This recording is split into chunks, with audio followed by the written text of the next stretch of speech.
I'm Jason LeValley with Psychedelic Scene, and I'm here with Peter Stampfel Stampfel, of yeah. the Holy Modal Rounders, and also the Fugs. Um, I know you've got, or actually, you've already come out with an album in September called Song Shards, Soul Jingles, Stoic Jingles, Vintage Jingles, Prayers, and Rounds. Uh, is there anything that you want to tell us about that? Yeah, go buy it. Okay. Uh, Is it classic Peter Stampfel? it's actually more like singular Peter Stampfel. It's not like anything I've ever done. What happened was that a couple of years ago, I put a short Dorothy Parker poem to music. Life is a cycle of glorious song, a melody extemporanea. Love is a thing that will never go wrong. And I'm Queen Marie of Romania. Queen Marie of Romania was the Princess Di of the 1920s and 30s. Ah, okay. And anyway, I put her to music that, well, that's all you need. And I thought, gee, a song can be short, can't it? Yeah, a song can be short. Well, yeah, you've always done some pretty short songs. Um, uh, Well, you came up in an era where the average song length was 2 minutes. Gotten yeah, longer. and well, I've written some longish songs. Like Take Me Away is kind of longish, but um, generally speaking, you say what you're gonna say and then you shut up. And I like succinctness. I like brevity. I like conciseness. I like not running your mouth too damn long when you're making art. You know. Anyway, what happened subsequently is that the muses started hitting me up with really short little bursts, which I felt were like self-standing, like please God, make me more whack, you know. And anyway, I started, these kept hitting me up. And then I ran to this book of Stoic aphorisms, and I thought, man, these are good words, and they're brief, and they're um um they say all I need to say. And what I did was, and I thought, well, great song material, song lyric material. So basically, I started in some cases I strung like two together or three together or four together. In rare cases, I just let the similar ones run by themselves. And anyway, I had great fun with these, and I thought they were cool. And I've always been a fan of jingles. You know, Hmm. the Like person, commercial jingles. yeah, the person I remember is from 1945. And I remembered at one point I wrote down all the jingles I could remember, which were 60, 50, 60, 70. Although I still occasionally will remember one that I'd forgotten. Anyway, in 19 and 2018, I recorded 26 of these with my daughters and one of their friends. And Mark Bingham, did the engineering and recording. So I had these jingles lying around, and so suddenly there's all these super short pieces, and naturally I thought, well, let's see, there's 46 of them. They're about a minute long, a piece average, and that's by gum, there's an album. So it's 46 songs, but they're so short that it just comes out to the length of a regular album. Yeah. Okay. Well, let's go back to the beginning, if you don't mind. No, not a bit. No, we can't. No, no, no, I don't mind a bit. Oh, okay. All right. So, Um, um, I'd like to start with something foundational. How did you come up with the name the Holy Modal Rounders? Well, we keep changing our name because we didn't know which one we wanted to use. It was the total quintessence stomach pumpers was one, and flotsam warp and jetsam woof, and let's see, I was Wild Blue Yonder, and Weber was Teddy Boy Forever, and um then it was the Total Modal Rounders. And the idea was we were going to keep on using different names until one got thrown back in our face. And so someone talking about the name Total Modal Rounders, and smoking pot with some friends, and someone said Holy Modal Rounders by mistake, and I thought, ding, ding, ding, ding, ding, that was, that was, I thought, that was good. So we used that, and that was a name that everyone, picked up on. So that was really by acclamation. But what does it mean? Well, holy is like, what holy means. Yeah, I know what holy Yeah, means. yeah. And modal refers to the pre-Western form of musical construction. Modes were basically dependent on, I think, what the first note was. And it was thought that some modes were martial and some modes were juvenile, and there's a whole weird system of nomenclature that was attached to them, which seems kind of arbitrary to me. But it was like why is D more martial than C? Anyway, the idea, and also the I think Plato, I don't know, somebody said when the mode of the music changes, the walls of the city shake.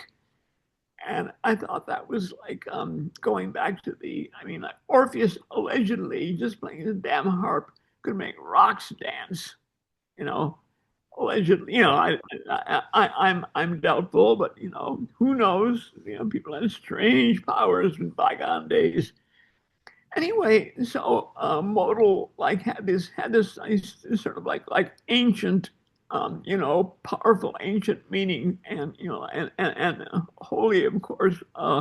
We were pretty unholy people. Like we were much rowdier than, and so it was kind of ironic. Rounders, I knew that rounder was basically meant ne'er do well, and it was sort of 19th century. But what it actually meant, I subsequently found, was a rounder was a person that what's the word, receive, um, RISC, the word that means someone that gets jailed and gets let out, and then they go back to jail again, Oh, I got you. yeah. Somebody that's That constantly going to jail. No, it means going to jail and getting out, going and doing something bad and going back into jail again. Like a Right. rounder was someone who was repeatedly a repeat offender. A I rounder was a see. repeat offender who kept on being sent back to jail and never learned his lesson. Okay. Well, it's an interesting name. So around the time of I guess the formation of the band, you married a woman named Antonia who had We never previously, got. Oh no! Well, for one thing, we never got married. oh, And okay. for another thing, she was the foundation of the band. The Holy Modal Rounders, me and Weber playing together, was her idea. But Okay. her idea was for it to not be her idea, but for us to think it was our idea because she thought it was unfeminine for a woman to manipulate her man's career. This is like 1963. Whereas it was perfectly feminine to trick the man into doing what she wanted. Like this was Yeah, I that guess this is before the sexual revolution. exactly, yes. And really, But like she basically like I had a lot to learn from Weber. Weber had a lot to learn from me, and it was a plan to keep Weber off the streets. okay. Well, Weber had a relationship with her, and then you had a relationship with her. So how did that affect your relationship? Or was Weber totally fine with it? Oh well, they. they were an item before I met either of them, basically. And she used to talk about her old boyfriend Weber, and I thought, Oh, I gotcha. I see. So, right. Okay. and he sounded like he was this scary speed freak, basically. And I had a picture of him as being this like menacing, nefarious character. And when I finally do meet him in May of '63, he's like 19 years old and looks like an idealized little Abner. And like he's like 6'4" and a very and I heard that he played guitar, played folk music, but I had no idea that it meant that he actually played um, um, country blues in Yeah. a in a more syncopated style than his peers were doing at the time. Um, Also, Weber used to try to show Antony things about country blues. And what he would do is he would like play a record over and over until he wouldn't say like he wouldn't articulate what detail he was trying to show her. He simply played the record over and over until she got it, and she would never say, "Aha, I got it." He would automatically know, and he wouldn't play the record again. They had a real intuitive connection. Okay. What ultimately inspired you and Weber to join the Fugs?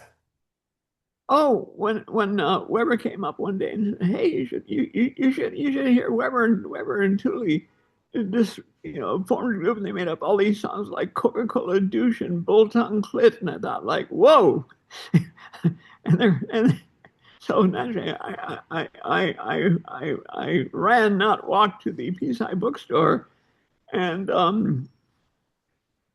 listened to them having a rehearsal, and they didn't have any instruments. They just sat down and with a funky bad attitude and made up like dozens of songs, knowing nothing about music. And I thought, well, this is how you do it. And obviously they needed instrumental accompaniment, so I volunteered me and Weber to back them up because I felt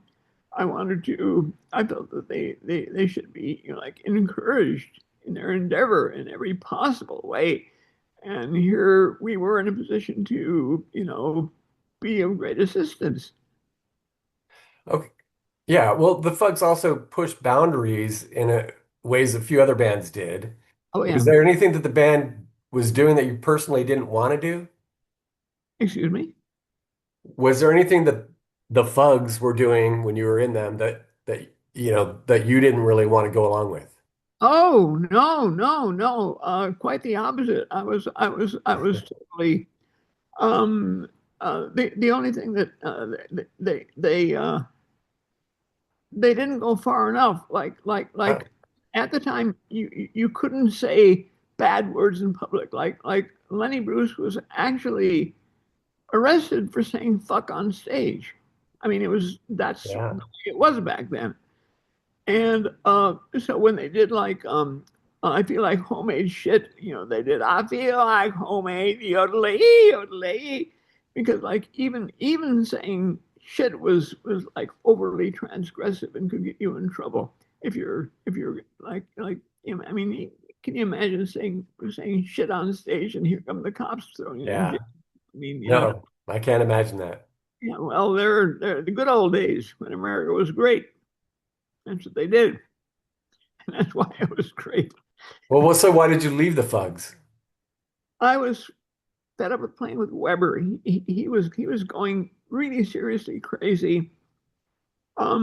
He refused to work out new songs. When we'd get on stage, he'd rant about how sick of the old songs he was. And then we'd get off stage. Okay, let's work out some. Working on a song was playing it 3 times. I mean, Yeah. you know, and then he just stomp off. Also, he started blowing off gigs, and when he was a no show for the third gig, I felt, well, that was enough, enough, enough. I was totally fed up with and at the time he was taking like fuck tons of speed. He was actually, I mean, at the stage he was at that point, um, he spent for several days. He was like running his mouth, and every sentence he said had nothing to do with the one that came after, day Oh, after. so just non sequiturs. Yeah, yeah, yeah, nonstop, non sequiturs, non sequitur stops.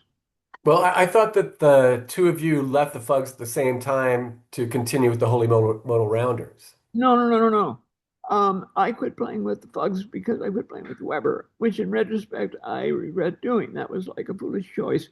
Weber continued playing with them until about 1966 when they had a gig and they were on stage ready to go on, and Weber was tuning, and Weber was tuning, and Weber was tuning, and wait, I'm not in tune yet. And so after waiting for an hour or so for Weber to tune backstage, and he didn't show up, so they went out to find Weber because look, we got to start, and Weber was uh, crawled into a cardboard box and fell asleep.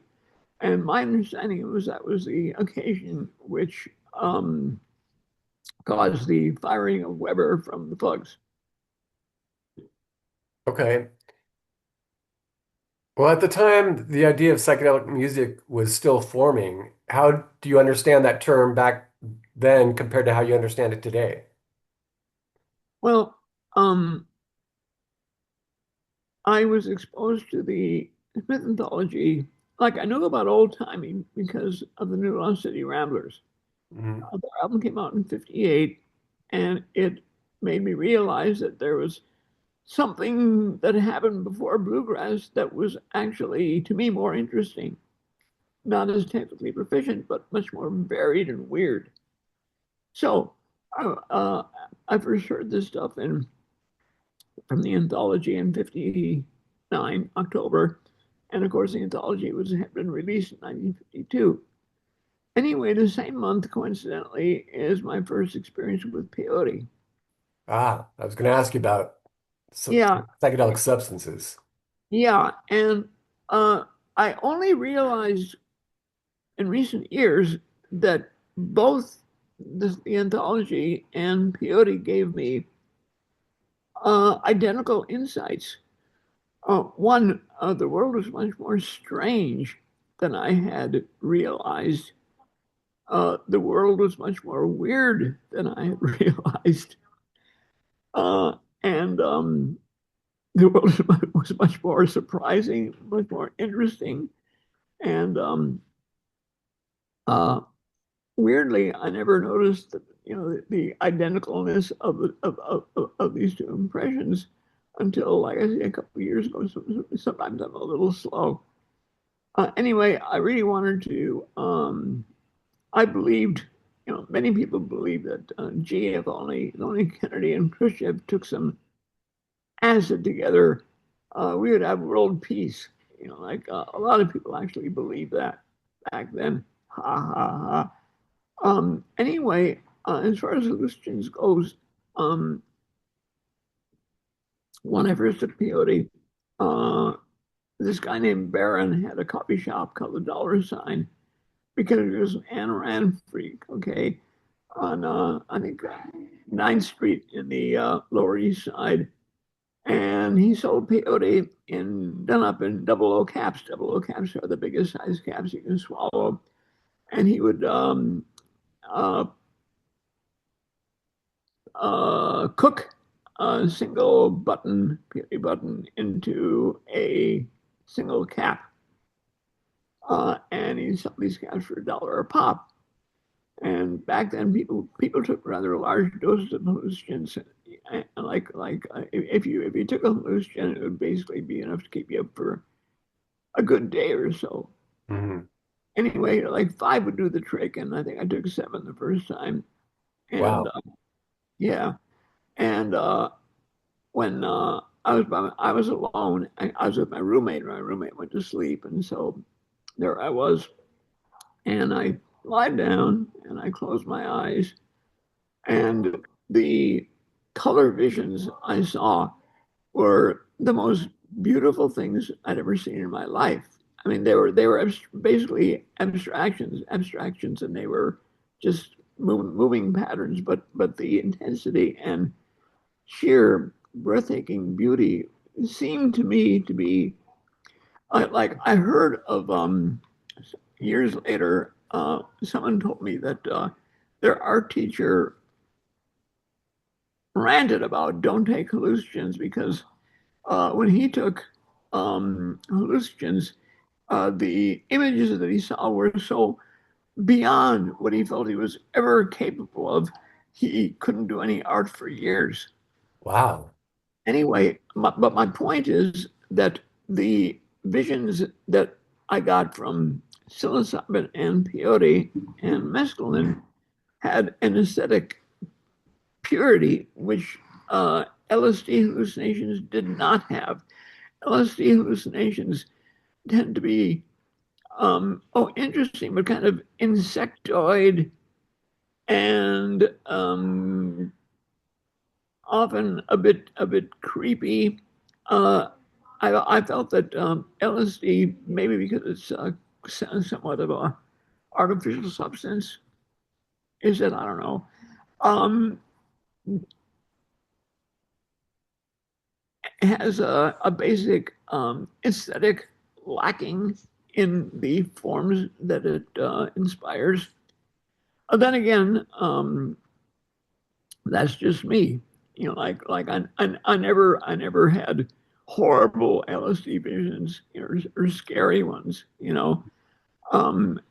I'm not saying that maybe some people find their LSD visions to be sublime and impeccable. I don't know, but my personal take was that the more organic hallucinogens inspired more aesthetically pleasing visions.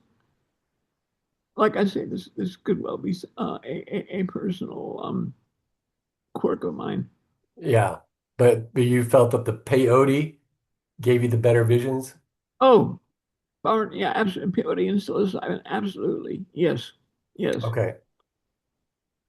Well, Peter, I think I'm going to have to wrap this up because we started late. Okay. Let me just ask you one more question and then we'll wrap it up. Um, let's see. You've come into contact with so many central figures in the counterculture. Who had the biggest influence on you? Um, um, Bob Dylan and Harry Smith. Right. So you knew Dylan personally. He was part of that same New York folk circuit.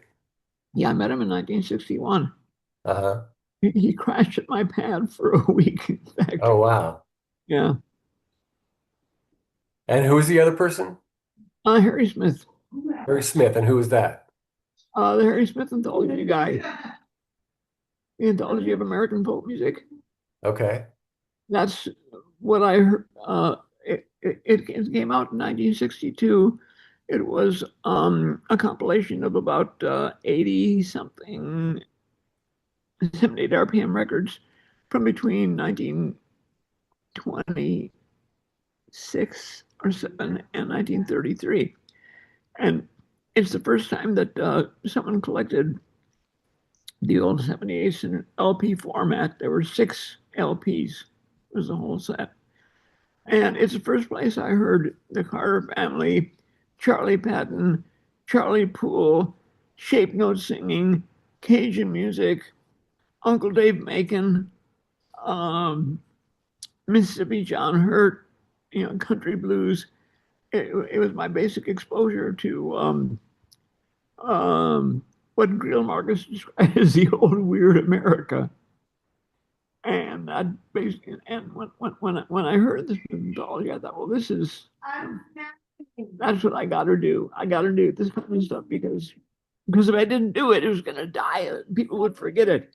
Uh, Thousands of other people my age had exactly the same insight, and I needn't have bothered keeping the torch going because there were thousands of other eager bearers there, and I was actually redundant. But um, it was gave me a life direction. Like I basically went, and then I thought in 1963, what if you could take those old guys? What if you take Charlie Patton, Uncle Dave Macon, and all those guys from the late 20s and brought them to 1963 and exposed them to popular music?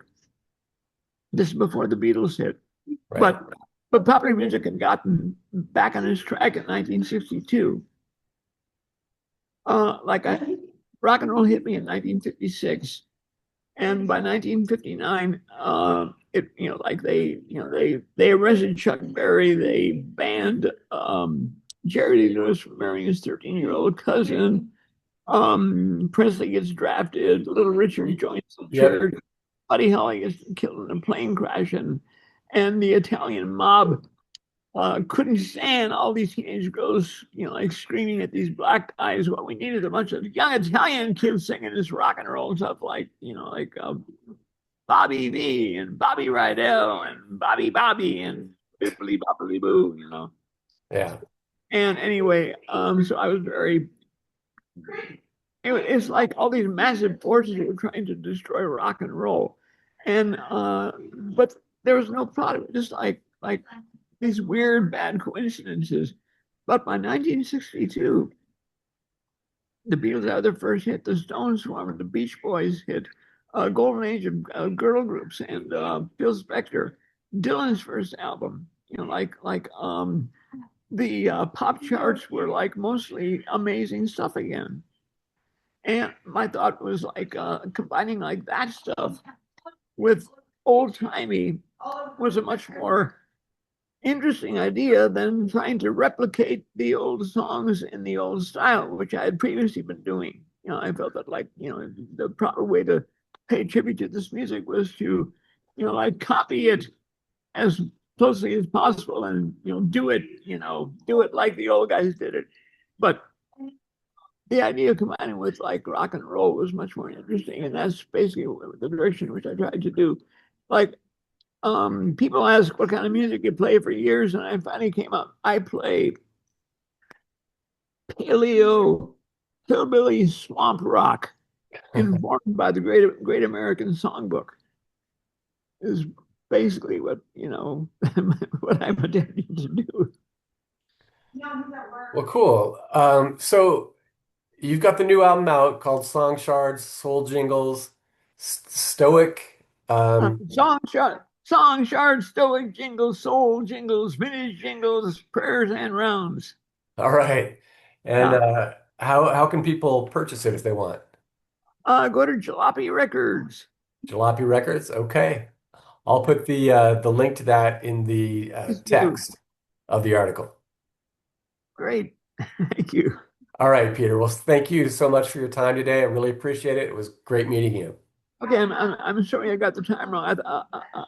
It's been a crazy week. No worries. No worries. Hey, I'm just sorry that we didn't have a little bit more time to chat. me too. All Yeah, right. great meeting you. Thank you. Thank you. Bye-bye.